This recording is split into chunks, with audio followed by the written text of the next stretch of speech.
Hi you guys, it's Ruby from Oofy Scraps, and today I'm sharing another story in my 2022 December daily album. This is going to be all about story 20, which is documenting an afternoon I spent with my little cousin. And I say little, but she's actually a senior in high school, at least she was last December. And I always try and get together with her and do something festive. Last year we made gingerbread houses, but this year we decided to make gingerbread cookies because gingerbread houses, you make them and then they just sit there, whereas cookies you could eat. So what I did not realize is when you make the dough, you have to let it rest for an hour.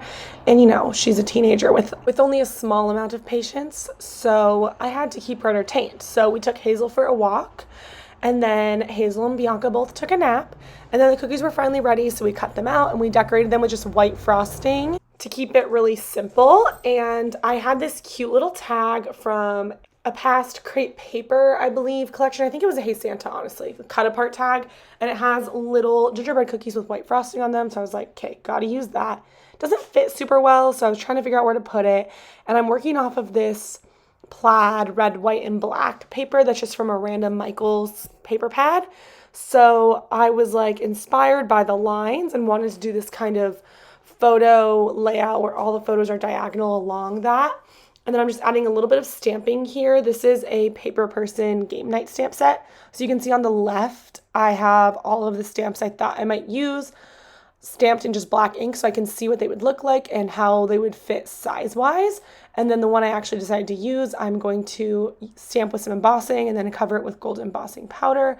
And then I will use my heat embossing tool to melt that.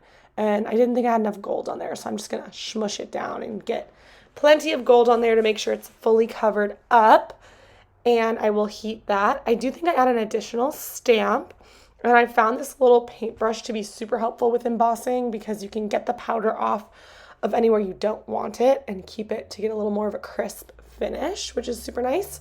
So I went ahead and did that. And now I'm going to stamp the other one before I heat up the whole thing. One thing I've learned is you have to emboss first before you do anything else. So I've, made the mistake of heat embossing things after I've stuck certain things down, and it's just kind of catastrophic. But overall, this page comes together really quickly. I think it only took me 15 minutes real time to make, and obviously it's sped up for you guys, but I don't think I cut anything out of the process. So you can see right now, I'm off screen dusting things away. So if that is a little bit weird, that's why. It's because I didn't cut anything out. But yeah, so now I'll dump all the extra powder back into the little jar, which is nice. The heat embossing or the embossing powder really does last a while because you only use such a small amount. And then I'm just going to heat that up with my embossing tool. And I'm obsessed with embossing. I definitely mostly do it during December, but I think it's just so fun. It's a really cool way. It's not that complicated, but it makes a really good impact and it feels very professional, high-end crafting. So I really like that. But yeah, it's nice to have a combination of simpler and more complex pages, at least visually as well as process-wise. If I do them all super, super complicated, it's a barrier to completion for me with December Daily or with any project really. And also just overwhelming for the eye when things are too crazy. Not that this is a super simple page. It was simple to put together, but the page is very full. I think that one of my previous pages I did, well, I forget which number it was, but when I had that little treat from a friend and I did a super empty page, it was one photo and one little embellishment, that would be more of simple on the eyes. This one's a little bit busy on the eyes still, but it's much simpler than some of my other pages. And I think it's just a good, visual and also physical breathing space in the process for me. So it's definitely something I try and keep in mind, and it just naturally occurs when I get further into the process. I'm okay, we got to figure out how to simplify this a little bit.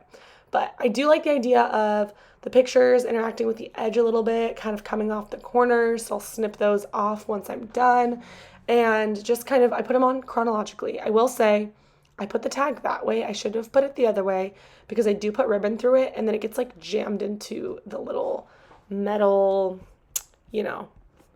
rings of the album. So that's a little bit annoying. If I would have done this again, I would have done that differently. But here I am putting the ribbon through. I just use this red and white thin kind of candy stripe ribbon, and it just turns out really cute, but it does get in the way a bit. So I will stick that down, and then I think I peel off all the adhesive on the back of the photos and stick those down. I don't think they're stuck down yet. No, they're not. There I go, moving them. But yeah, I want to make sure everything's lined up well. And I wanted to make sure that I left enough room for that tag, because obviously I can cut a little bit of the edge of the photos off, but I didn't want to cut off on the tag. And then I also wanted to ensure that I was aware of where the embossed stamping was down, so that I made sure I had enough room for the picture to sit beside it and not cover it up. So I kind of worked from there, and then I will stick things down accordingly. I really like this because it's like, I could have just taken a picture of us making cookies, but I think this tells more of a story, because it's kind of like a chronological retelling of an afternoon. And my plan is, on the other side, or the next like piece in this, which I don't share in this video, is to put like a typed up journaling and put it in that joy envelope that came with the kit this year. And that way I'll have some journaling, because there's no room left on this page. It's very much full. I will say again, which I think I've said before, I'm obsessed with 10 by 8. I think it was the best way to get as much crafting as I wanted done while not getting too bulky. Like, this page is so flat, and I feel like I was able to fit everything I wanted to fit, but I'm not running out of space in the album at all, which is just so fun. So that's why I'm excited for doing 10 by 8 again 2023. I think it's my favorite size for December Daily, at least for the foreseeable future. And then number wise, I found one of those plastic white numbers, and I'm just putting it right in the sky. It's subtle, it doesn't fight with the rest of the page, but it's definitely very easy to see. I'm obsessed with those.